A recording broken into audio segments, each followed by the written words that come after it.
Don't look now, but it's a whole new world of weed out there. Pot is flower, it's Bruce Banner and Blue Dream. You've got bongs and dabs, resin and shatter, vaping and edibles, new terms, new strains, and new ways to use cannabis sativa, the plant. Some just made with CBD, and hemp has minimal THC. There's sativa and indica strains, and 100 chemicals, all legal in 10 states for adult use. There's a lot to get to know. Get used to it, folks, because it's legal in the Bay State and it's not going away. Neither is In the Weeds with Jimmy Young next.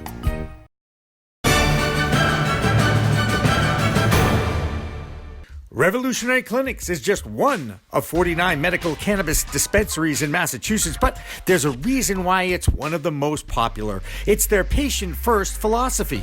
All day long, they teach, they educate, they communicate about this complicated plant called cannabis sativa. That's true whether you visit their Cambridge location in Fresh Pond at 110 Fawcett Street or at 67 Broadway in Somerville. Revolutionary Clinics, where the patient comes first. We are now continuing on with a special edition of In the Weeds with Jimmy Young from the studios of the Performer TV in Quincy, Massachusetts. We are joined by Dr. Eric Ruby and Elizabeth Dost, Beth Dost, right? It is. And it's a repeat. You were actually on In the Weeds way back when we first started about a year ago, and I appreciate you coming back on tonight too. My pleasure. Great to see you again. Dr. Eric Ruby, you have been, your reputation precedes you, sir. You are a pediatrician in Taunton, Massachusetts, and you've been at one of the forefronts of the debate on the medicinal uses of cannabis for various young people's symptoms, and I don't want to call them diseases, but conditions, correct? Correct. Can you tell us a little bit of your personal story, because I find that very compelling? When my son was injured, he was hit by a car in the year 2000. He received a spinal cord injury, and he had central neuropathic pain. Well-meaning physicians tried to take some of that pain away, but the opioids was not a good story.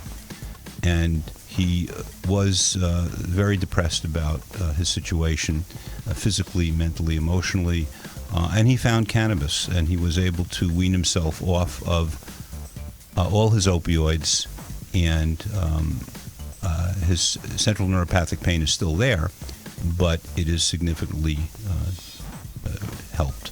Can I ask when this was, and how did he get his cannabis? This was November 29th, 2000. Okay. So I now know where he got his cannabis, which was pretty much from what they call now the illegal market. I guess it was illegal. Everything was illegal back in 2000, right? Yes, that is correct. So he really didn't have an idea of where it came from or what the strain was. He just knew it had a positive effect on him. Yes, my discussion with him was, if you continue like this, you're going to end up in jail, and you cannot do this because it's going to ruin my reputation. Mm-hmm. If you need to use it as a medication, you're going to have to go out to Colorado or California, where it's much more accepted. Mm-hmm. And he did. And he did. And he did. And how did that work? I mean, well, his mother almost killed me. Okay. And as a paraplegic in a wheelchair, knowing nothing about Colorado, mm-hmm. He actually was able to buy a grow facility. And after 3 years, he discovered what he needed to take in order to alleviate his problems. He moved his entire team to Connecticut, where he established TheraPlant, which was the first licensed grow facility in Connecticut. It is doing extremely well.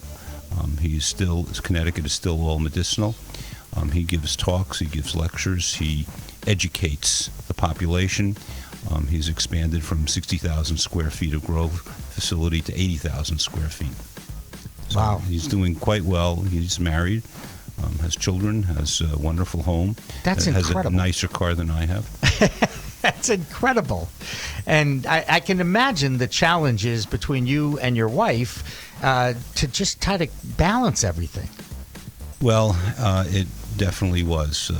He was very severely injured. It was a year of rehabilitation, in New York.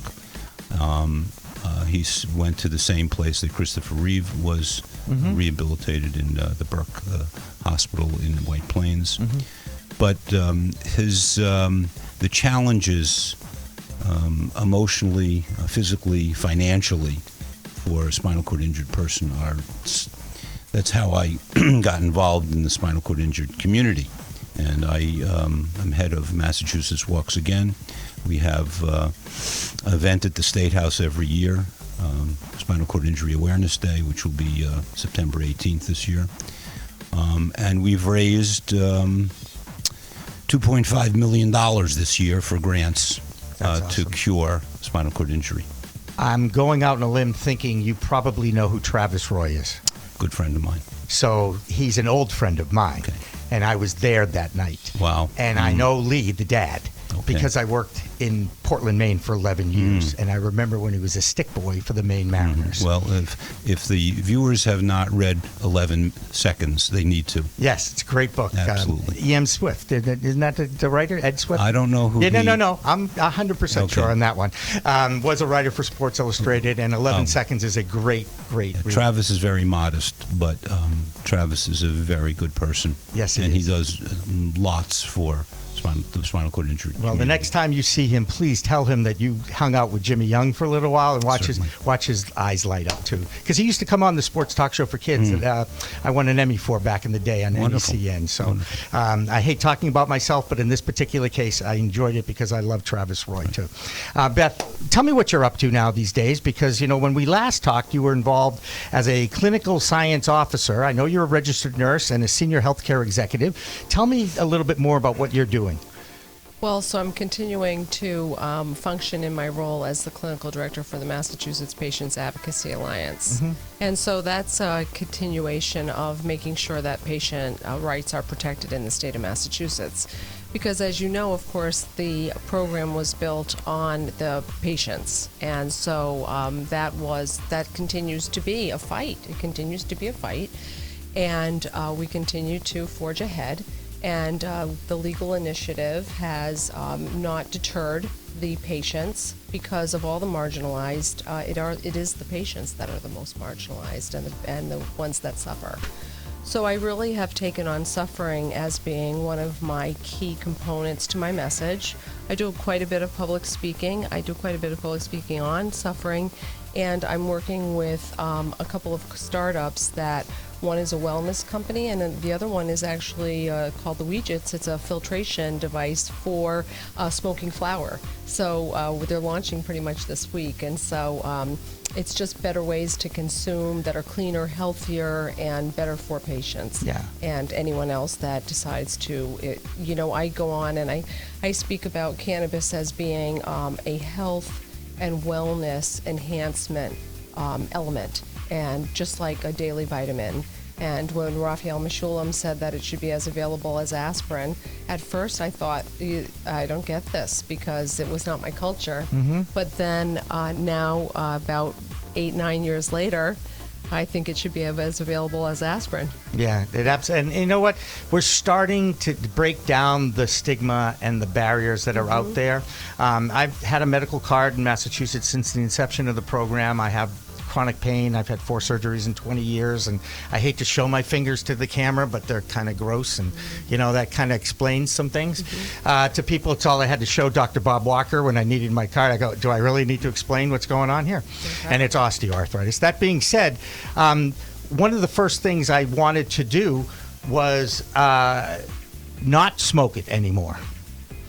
Right, and that was the first questions I had with the patient advocates. I don't like to use the other term of the tender when I went into a specific medical dispensary, and they said, well, why don't you try a tincture, or why don't you try a pill, or why don't you try an edible?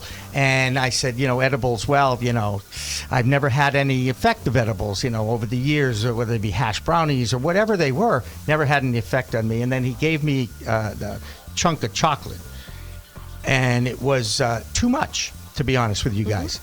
The dosing and the titration, and because every body is different, it is a medicine. How do we manage that? And And I think the answer, you tell me, is different, but every human is different. It's going to affect everybody different. It's almost like you have to be a guinea pig for yourself. Hey, this is what Beth and I were talking about prior to coming on here. Mm-hmm. The Cannabis Control Commission has to make sure the dispensaries label what people are getting. Mm-hmm. The milligrams per dose Mm-hmm. and the percent CBD, percent THC. Yeah. Right now, the Department of Public Health regulations say that it all has to be on the bottle. That's really crazy. What needs to be on the bottle is what's in the bottle. And if you want to read the blurb about all the other things, that's what you do at the pharmacy. You go to the pharmacy, you get your penicillin, 500 milligrams per capsule, or you get your amoxicillin, 250 milligrams per 5 cc's. It has to be labeled, it has to be accurate. And right now, there is so much data on what you're getting at the dispensary, you don't know what you're taking. And the reason that we need the data is exactly what you just said. Everybody reacts differently. Right. So we need to do studies, and you can't do studies without the data. And right now, we've been kind of futzing around for 4 years without the correct information. The bottles don't tell you what the volume is. The people don't know what they're taking. It is a combination of CBD, THC, what the percentages are, and what the milligrams are. And without that information, we won't be able to answer your question. Right. And again, as a pediatrician, you certainly understand the importance of dosing for different ailments. People come to you and looking for answers, and you don't want to give them too much medication. That's a danger. And everyone's endocannabinoid and metabolism is different.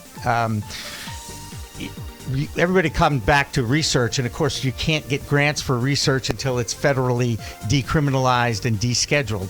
So there really is a lot of different issues that have to be addressed. If you had to pick one issue that you'd like the federal government to move or remove, what would be the first thing, Beth? Prohibition.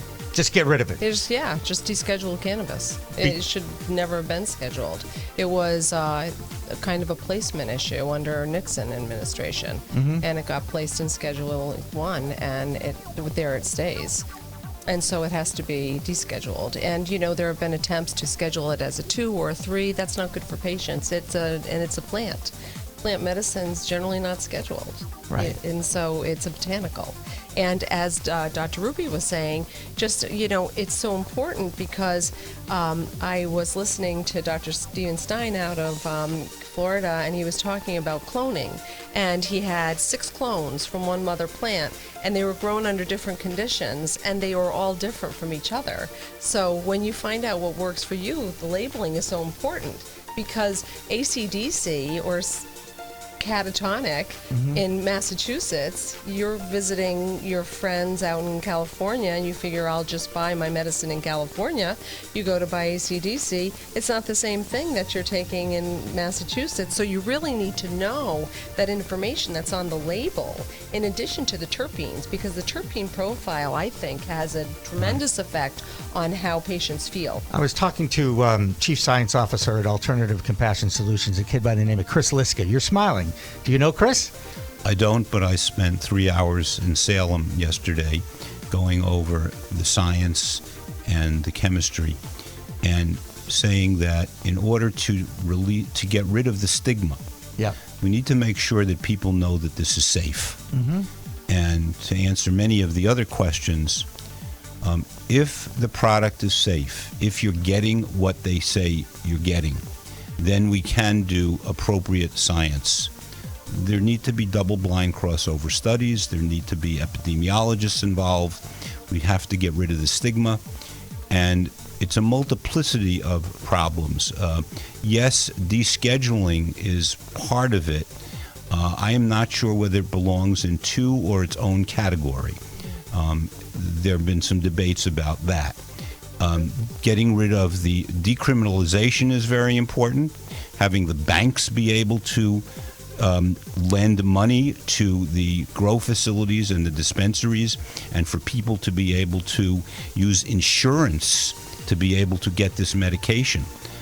So there are a lot of topics there. Elizabeth Warren and Cory Booker are the people who know what they're talking about in Congress. Good. We like that because one of them is running for president too. I know that. Right? Very well.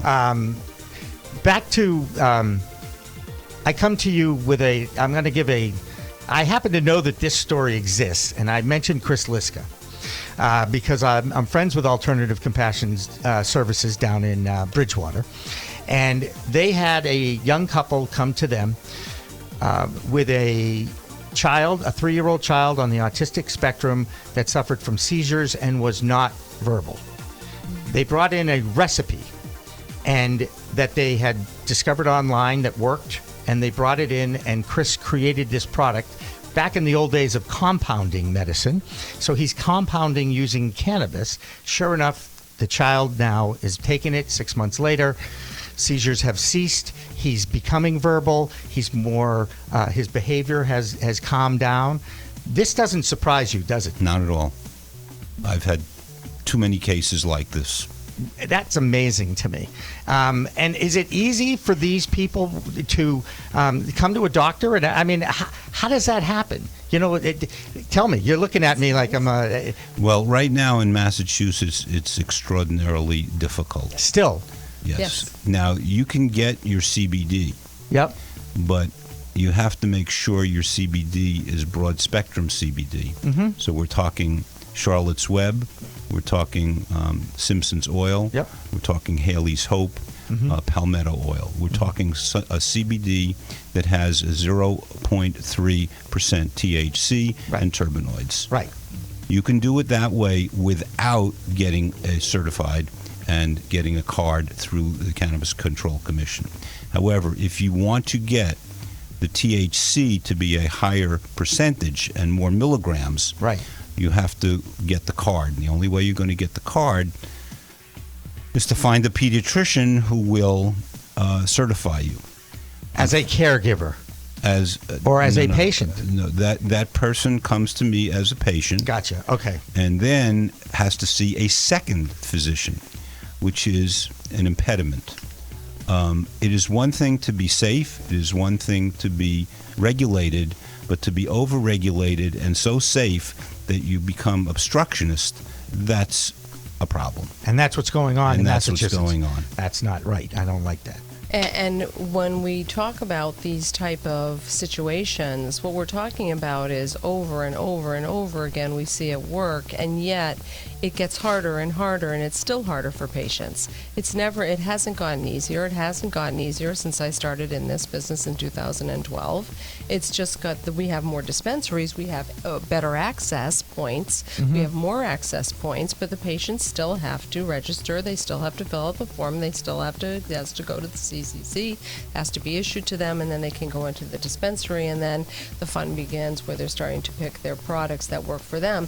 And what I was going to say too is that you today that starts on cannabis may not be you next year that is continuing on cannabis. So as cannabis changes and adapts, and your needs change and adapt, and your health changes and adapts, your needs for cannabis. So cannabis is a journey, and I was explaining this to a patient today. It's not just a one-time fits-all, go in, and it's a journey, and it's a journey of that patient, and that patient is always changing, and hopefully they're getting better, and things will change. So it's a very complex compound. And so we need to have a lot of freedom and a lot of leeway to work with physicians. And physicians have to be comfortable. There are about 289 recommending physicians for adults with 60,000 patients in the state of Massachusetts. So, are we finding that the doctors are seeking out more information now? Do you find your peers wanting to know more about cannabis? Not at all. Wow. Woo! That scares me. And bothers me. That bothers me a great deal. Bothers me. At the level of the Mass Medical Society, there has been so much, I will say, difficulty in getting the education out. Now, there is a education module that is available, and it will be announced sometime in July for Massachusetts physicians. It's called theanswerpage.com. That is where I got my initial information. It is run by 2 Harvard-educated physicians. It is excellent, it is unbiased, and it's authoritative. Israel asked for it.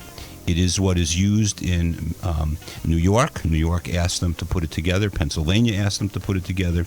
It is what is necessary. Physicians need to be more comfortable. They need to be educated. Right now, the patients know more than the doctors. Right. Doctors do not like that feeling. But if they don't like it, then they better study it. They better do something about it, That which is correct. make the effort and learn. Right. Because there's tons of information. We have a resolution that right now is extraordinarily prohibitive. They were going to reaffirm it for 7 years against recreational marijuana, against medicinal marijuana. I'm part of the legislative committee, and I had them say, no, let's talk to the Cannabis Commission, let's talk to the educators. I will say Mary Ann Bamba, who is now president of the Mass Medical Society, she and I need to have the discussion and bring in the appropriate parties so that we can educate the physicians, so we can get rid of the stigma. Safety is out there. The dispensaries are safe. The grow facilities are safe. It's easier to break into Fort Knox. You have to wear a hazmat suit when you go to these places. That's right. It is so expensive to do this. Yes. And that's why the product is expensive, because of the regulations. However, with safety, with education, I hope the stigma will go away. Getting back to, this was cannabis was legal until 1939.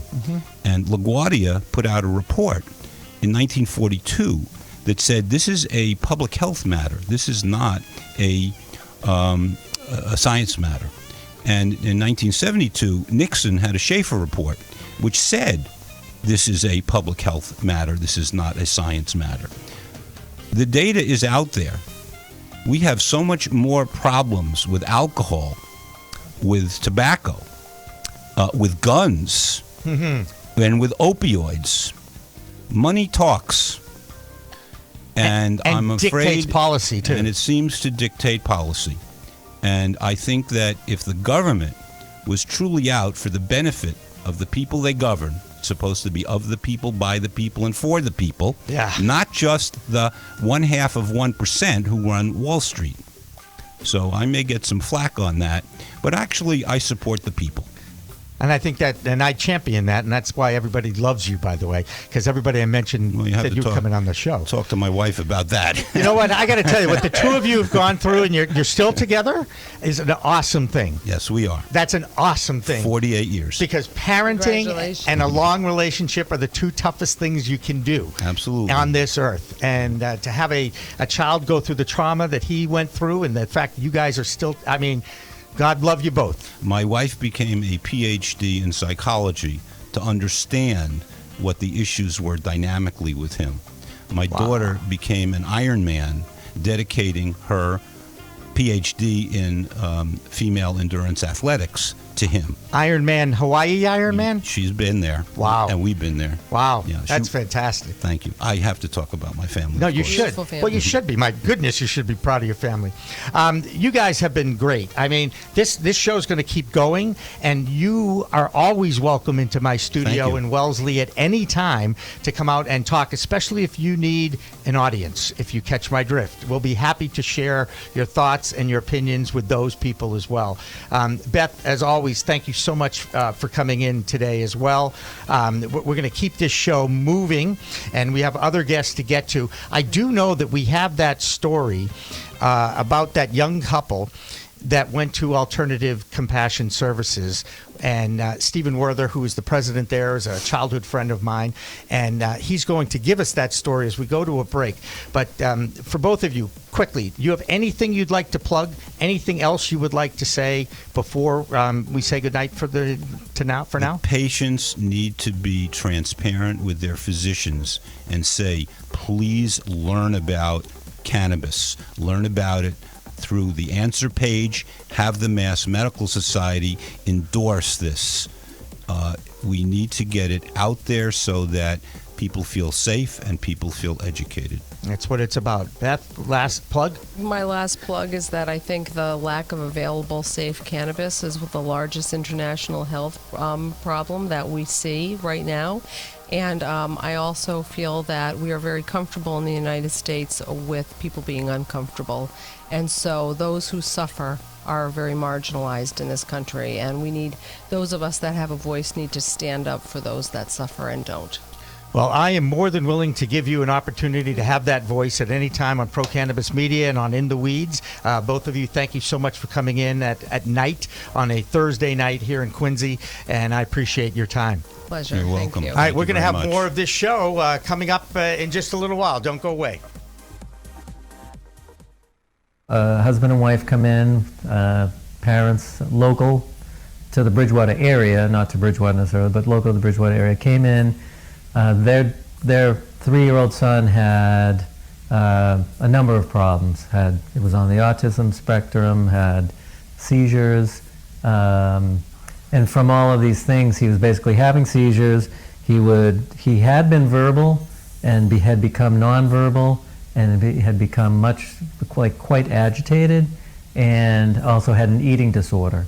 And they came in. Their pediatrician, who does believe quite a bit in cannabis and has worked extensively with kids, basically told them what he wanted their child to be taking, and they had been unable to really find this sort of formulation at any of the dispensaries in Massachusetts, and they came in here, and we were able to make them something almost exactly what they were looking for, very close to what they were looking for. The long and short of it is that they gave this, it was mostly a very high CBD to very low THC ratio, but there was a ratio they were looking for. Anyway, the child has had nothing but great success, and the parents are completely thrilled. The child's seizures have virtually stopped.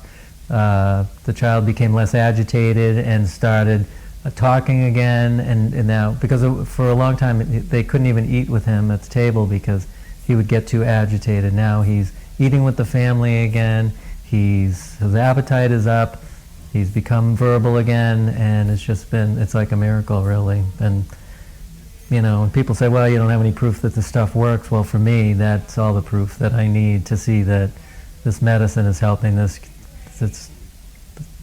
We're helping this child.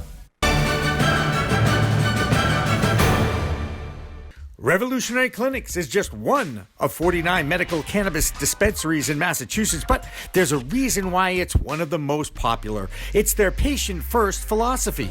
All day long, they teach, they educate, they communicate about this complicated plant called cannabis sativa. That's true whether you visit their Cambridge location in Fresh Pond at 110 Fawcett Street or at 67 Broadway in Somerville. Revolutionary Clinics, where the patient comes first. In the Weeds with Jimmy Young is a video podcast produced by the Pro Cannabis Media Network for the entertainment and education of our audience. All opinions on this show should not be considered medical advice or reflect the opinions of the management of CLNS Media, C-Suite Network, Pro Cannabis Media Group, or its marketing partners.